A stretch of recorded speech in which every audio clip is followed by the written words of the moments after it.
मैना एकचोटि ड्याडी हो भनिदेऊ त।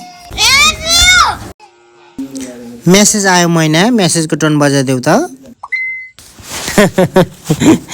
कति मजाले बोलेको मैना। मैना एकचोटि माइली भाउजू पनि भनिदेऊ ल। भनिदेऊ त ल मैना, माइली भाउजू भन त। भन न मैना, माइली भाउजू भन न ल। एकचोटि भनिदेऊ त। तपाईँ अहिलेसम्म कहाँ कहाँ आउनुभएको हो भन त। मैना एकचोटि माइली भाउजू भन त। ल एकचोटि अब मम्मीलाई पनि बोलाइदेऊ त मैना। थ्याङ्क यू मैना,